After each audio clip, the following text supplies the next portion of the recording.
Здравствуйте, друзья! Приветствую вас все на канале. И сегодня речь пойдет об органическом, так называемом, пазошиповом соединении, которое я уже показывал месяца 8 назад. Но поступило довольно много просьб показать это на самом деле, как это делается.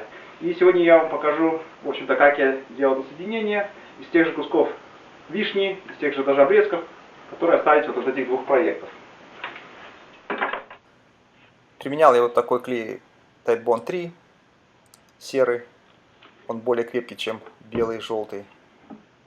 Также само будем делать. Здесь будет пазошиповое соединение. Будет идти как бы промежуточный вкладыш, а потом будет идти как бы ножка. Применял я вот такие вот C-образные субцины, так как они очень хорошо цепляются вот за такие небольшие плечики на вкладыши. Можно применять что-то другое. Оглядываясь назад, я бы, наверное, все-таки применял сейчас полиуретановый клей, потому что потом, как я заметил на стойке, первое, когда я сделал, что если не дать хорошо всему этому делу просохнуть, где-то около месяца после первичной обработки, скульптурирования, то потом, хотя и небольшая, но ступенька образуется между вот этими вот всеми компонентами. Она заметна только на ощупь, и то не везде.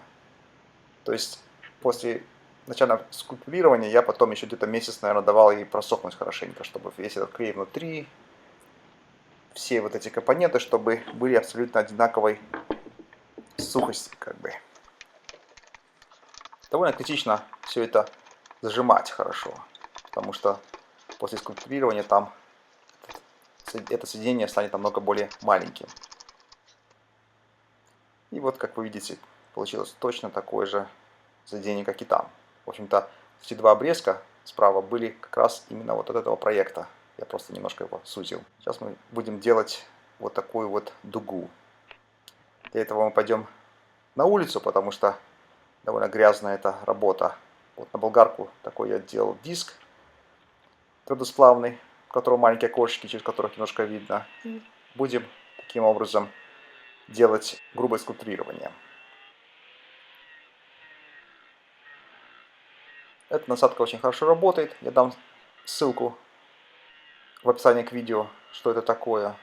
Существуют и другие насадки, но вот это вот очень безопасные и очень удобные. Причем они есть нескольких видов зернистости. Это конкретно, если не ошибаюсь, по-моему, средняя зернистость.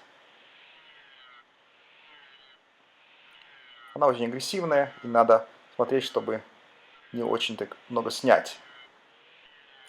С другой стороны, я просто на ускоренно поставил, чтобы показать примерно полный процесс. Опять же, это все грубое скульптурирование идет.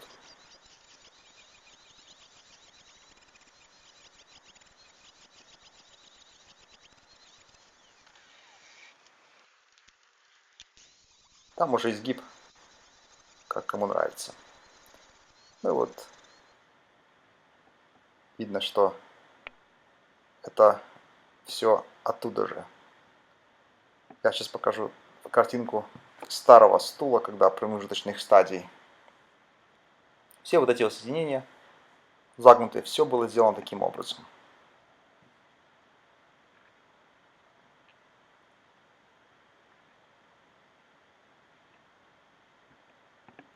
С помощью вот этого метода можно буквально, вот, как видите, здесь завязывать в узлы эти соединения. При этом они очень крепкие. Этому стулу лет, наверное, 7 уже. И он очень держится хорошо. Единственное, что я, конечно, не делал бы это дело из мягких сортов. Далее я использовал такие вот напильники.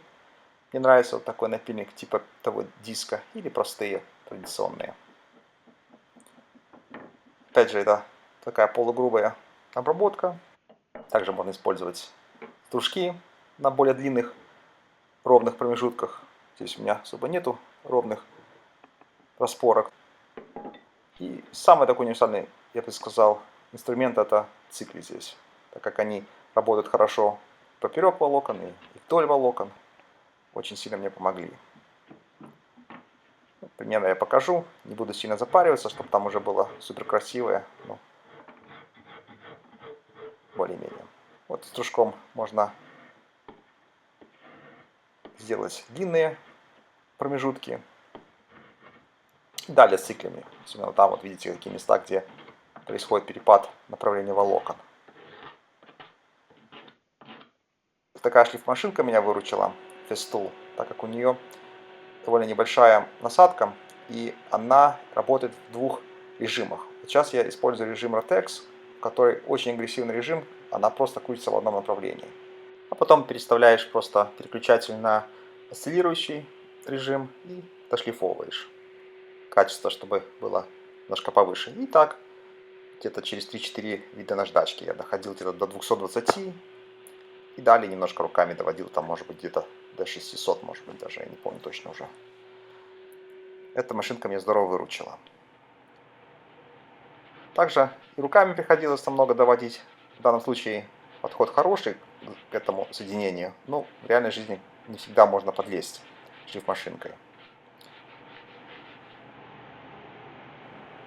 Сейчас я растворителем протру, и вы видите, как вышло. Пока видны швы эти, но на самом деле вишня со временем темнеет, или если наложить на нее немножко олифы, или затемнить ее, то это тоже исчезнет. Вот там обыкновенная вишня, без всяких затемнителей.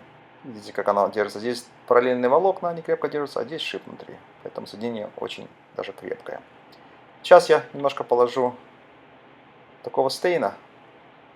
И это не тот стейн, который был на стуле, ну так просто показать немножко. Ну, вот вы видите примерно, как оно все это выглядит. И вишня потом еще потемнеет под ним. Вообще этих полосок даже не будет видно. Или можно немножко положить толще слой, второй слой дать. Это так оно смотрится без полиуретана, так как там было много слоев полиуретана еще сверху, поэтому такая гладенькая. Спасибо за просмотр. Если какие-то вопросы, пишите, постараюсь ответить. До свидания.